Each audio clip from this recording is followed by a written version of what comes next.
મેથી પડી હતી. થયું કે મેથીનું શું બનાવવું? ભજીયા બનાવું? ના, તો ભજીયા પણ એકદમ તેલવાળું અત્યારે ખાવું નથી. પૂરી બનાવું? હા, પૂરી પણ તેલમાં પડશે, તેલમાં તળાશે, પણ થોડી ડિફરન્ટ બનાવું, થોડું હેલ્ધી બનાવું.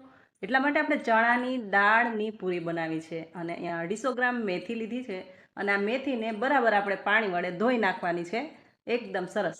અને ધોવાઈ ગયા પછી આને આપણે પાણીથી નિતારી લઈશું અને પછી આને ઝીણું ઝીણું કટિંગ કરી દઈશું. તો આ પૂરી ડિફરન્ટ છે અને હેલ્ધી પણ છે, તો ચોક્કસથી જોજો. ગમે તો પાછા શેર કરી દેજો. ચેનલ પર નવા હોય તો સબસ્ક્રાઈબ પણ કરી લેજો. તો આ રીતે મેથીનું કટિંગ કરી લઈશું પહેલાં તો. ત્યાર પછી આ મેથીને આપણે શેકવાની છે. તો અહીંયા 2 ચમચી તેલ મૂકી દઈશું. તેલ ગરમ થાય ને એટલે આ મેથી એની અંદર આપણે નાખી દઈશું અને પછી આને એકદમ સરસ ધીમી ફ્લેમ પર શેકી લઈશું. આમ કરવાથી આ મેથી છે ને એની કડવાશ દૂર થઈ જાય છે. હવે આ મેથી બધી જ આપણે એક વાટકાની અંદર કાઢી અને બાજુ પર રહેવા દઈશું અને બીજી બાજુ આપણે ચણાની દાળ લઈ લઈશું. તો અડધો કપ ચણાની દાળને મેં 2 કલાક માટે પલાળીને રાખી હતી. હવે આ દાળ છે ને એને આપણે જે ચટણીનું જે નાનું જાર આવે એની અંદર પીસી લેવાની છે ને આને એટલી બધી ફાઇન પીસવાની છે કે એકદમ કણીદાર ના રહે.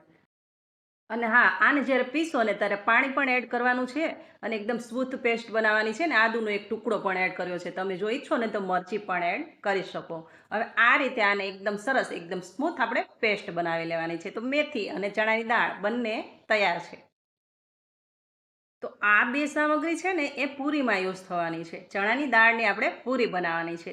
તો ચાલો હવે આમાં થોડા મસાલા કરી લઈએ અને પછી આપણે પૂરીનો લોટ બાંધી લઈએ. તો આ જે ચણાની દાળ છે ને એ એક બાઉલની અંદર હું ટ્રાન્સફર કરું છું અને પછીથી એમાં સ્વાદ પ્રમાણે બધા મસાલા પડશે. તો મીઠું એડ કર્યું છે, હળદર એડ કરી છે, એ જ રીતે લાલ મરચું પાવડર પણ એડ કર્યો છે, સાથે ધાણા જીરું છે અને થોડી એવી હિંગ પણ એડ કરી છે. તો આ રીતે બધા મસાલા આની અંદર પડે છે અને થોડા એવા તલ પણ એડ કરજો અને 2 ચમચી માત્ર તેલ એડ કરવાનું છે. વધારે પડતું તેલ એડ ના કરતા, કારણ કે આમાં મોણની કોઈ પણ જરૂર નથી. તો આ રીતે 2 ચમચી તેલ એડ કર્યું છે ને હવે આને બરાબર આપણે ફીણવાનું છે. કેવું કે આપણે વિસ્કરથી ફીણીએ એવી રીતે ફેટી લેવાનું છે એટલે બધા મસાલા એકદમ સરસ મેચ થઈ જાય ને ત્યાં સુધી આપણે આને ફેટવાનું છે. એટલે આ બધા મસાલા છે ને એકદમ સરસ મેચ થઈ જાય ત્યાં સુધી ફેટી અને પછી આમાં આપણે જે મેથી શેકીને રાખીને એ મેથી પણ આમાં જ આપણે નાખી દઈશું અને પછી મેથીને પણ બરાબર આમાં મિક્સ કરી લઈશું. એકદમ હેલ્ધી પૂરી બને છે ફ્રેન્ડ. તો ચોક્કસથી બનાવજો પાછા. એકદમ ઇઝી છે ને એકદમ હેલ્ધી પણ છે. હવે આ રીતે મેથી મિક્સ થઈ જાય ને પછી આપણે એડ કરી દઈશું આમાં ઘઉંનો લોટ. તો 1 કપ ઘઉંનો લોટ એડ કર્યો છે અને આ જે સામગ્રી બને છે, મતલબ આ જે પૂરી બને છે ને 2 જણ માટે ઇનફ છે. તો જો 2 જણ માટે બનાવતા હોય ને તો આટલો લોટ એડ કરી દેજો અને 250 ગ્રામ મેથી અને અડધો કપ ચણાની દાળ. તો એકદમ સરસ માપે આ પૂરી બનશે એટલે 2 જણાને આરામથી થઈ જશે. અને હા, આ લોટ બાંધો ને ત્યારે આમાં પાણી બિલકુલ એડ ન કરવું અને આ જ રીતે આને લોટને બાંધી લેવાનો છે. આમાં પાણીની બિલકુલ જરૂર નહીં પડે. લોટને રહેવા દઈશું સાઈડ પર અને બીજી બાજુ આપણે લીધી છે સોયાવડી. તો સોયાવડીને મેં 2 કલાક માટે ગરમ પાણીની અંદર પલાળેલી હતી. તમારી પાસે જો કલાકનો ટાઈમ હોય તો કલાક પણ ચાલે, પણ મારી પાસે ટાઈમ વધારે હતો કારણ કે બીજી સામગ્રી તૈયાર કરવાની હતી ત્યાં સુધી આ પલળતી હતી. હવે આને એકદમ સરસ નીચવી દઈશું એટલે પાણી બધું જ નીકળી જાય. અને જો તમારી વળી આટલી હોય ને તો આમાં 1 ચમચી ચોખાનો લોટ નાખી દેજો, 1 ચમચી આરાનો લોટ નાખી દઈશું, સ્વાદ પ્રમાણે મીઠું અને મરચું એડ કરી દઈશું, એ પ્રમાણે થોડી એવી હળદર પણ એડ કરી દઈશું. હવે આને બરાબર આપણે મિક્સ કરી લઈશું અને હા, મિક્સ કરી લો ને ત્યાર પછી થોડું થોડું પાણી છાંટી અને આને એકદમ સરસ ઇવનલી આપણે મિક્સ કરી લેવાનું છે. તો આ રીતે વળી બનીને તૈયાર થઈ જશે. અને હવે આને આપણે ફ્રાય કરવાની છે. તો બીજી બાજુ તેલ પણ ગરમ કરી દીધું છે અને હવે આમાં આને ફ્રાય કરી લઈશું. અને હા, અહીંયા હું તમને એક બીજી આ વળીની રેસીપી કહું. અત્યારે આ વળી તળાય છે એટલે મને યાદ આવ્યું છે એટલે હું કહું કે વળી જ્યારે તળાઈ જાય ને એકદમ ક્રિસ્પી થઈ જશે અને જે રીતે આપણે મંચુરિયમ બનાવીને એ જ રીતે બધા મસાલા નાખી અને આનું પણ મંચુરિયમ એકદમ ટેસ્ટી બને છે. તો તમે જો ટ્રાય ના કરી હોય ને તો આ રીતે વળી તળાઈ ગયા પછી એકદમ ક્રિસ્પી વળીનું મંચુરિયમ પણ બનાવી જોજો, એકદમ મસ્ત બનશે. તો જુઓ, આ વળી છે ને બરાબર તળાઈ ગઈ છે, એને હવે આપણે બહાર કાઢી લઈશું. અને હા, મંચુરિયમ ન બનાવવું હોય ને તો એઝ અ સ્નેક તરીકે પણ આને ખાઈ શકો. કોઈ પણ ચટણી સાથે આરામથી તમે ખાઈ શકો. ગરમ ગરમ ખાવાની મજા જ કંઈક અલગ છે.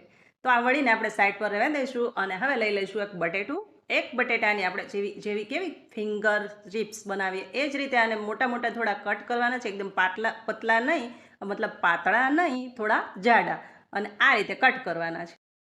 અને હવે આ કડાઈની અંદર 1 ચમચો મેં તેલ મૂક્યું છે. તેલ ગરમ થઈ ગયા પછી જીરું એડ કરી દઈશું, હિંગ એડ કરી દઈશું, હળદર ને કડી પત્તા કરી લઈશું વઘાર. એટલે એકદમ સરસ શાક બનીને તૈયાર થશે. હવે વઘાર કરવા માટે થોડું તેલ વધારે લેવાનું છે, કારણ કે જે બટેટા છે એને આપણે ચિપ્સની જેમ મતલબ ચિપ્સ બનાવીએ ને એ રીતે બનાવવાના છે. મતલબ કે આપણે જે બટેટાનું શાક બનાવીએ ને એવું નથી બનાવવાનું, આને ચિપ્સની જેમ બનાવવાના છે. એટલે થોડું તેલ વધારે છે, એકદમ ક્રન્ચી કરવાના છે. ક્રન્ચી થઈ જાય ત્યાર પછી આપણે આ જે સોયાની વડી છે ને એ આની અંદર આપણે નાખી દઈશું. અને પછી આને 5 મિનિટ આપણે આમ જ થવા દઈશું, જેથી કરીને બંને એકબીજા સાથે મિક્સ થઈ જાય. પછી આમાં પાછા ઉપરથી જોઈએ એ પ્રમાણે જે રીતે આપણે નોર્મલ શાકમાં રૂટીન મસાલા એડ કરીએ છીએ ને એ એડ કર્યા છે. મતલબ થોડું એવું લાલ મરચું એડ કર્યું છે ને ધાણા જીરું એડ કર્યું, મીઠું ઓલરેડી અંદર છે. અને હવે અડધો ચમચો અહીંયા દહીં એડ કરી દઈશું, બધું બરાબર મિક્સ કરી લઈશું. સબ્જી થઈ જશે તૈયાર. તો માત્ર 10 મિનિટની અંદર તૈયાર થઈ જાય ને એવું આ શાક છે. એટલે ચોક્કસથી બનાવજો. અને પૂરી સાથે ખાવાની મજા આવે છે. ને આપણે પૂરી આજે છે ને ચણાની દાળમાંથી બનાવી છે, એકદમ હેલ્ધી છે ને, તો આજે શાક પણ મને એવું થયું કે એકદમ ડિફરન્ટ ને એકદમ હેલ્ધી બનાવવું. તો બંને તૈયાર કરી લઈશું, શાક સાઈડ પર રહેવા દઈશું. અને એ જ રીતે હવે પૂરીનો લોટ પણ તૈયાર છે, રેસ્ટ પણ થઈ ગયો છે. અને પૂરી આપણે વણી લઈશું. તો આ રીતે પહેલાં તો લુવા કરી લઈશું, જેવા જોઈએ. નાના તો નાના, મોટી પૂરી તો મોટી, મતલબ નાની મોટી કંઈ પણ ચાલે. હવે આ રીતે આપણે આને લુવા વાળી લઈશું અને પછી પૂરી વણી લઈશું.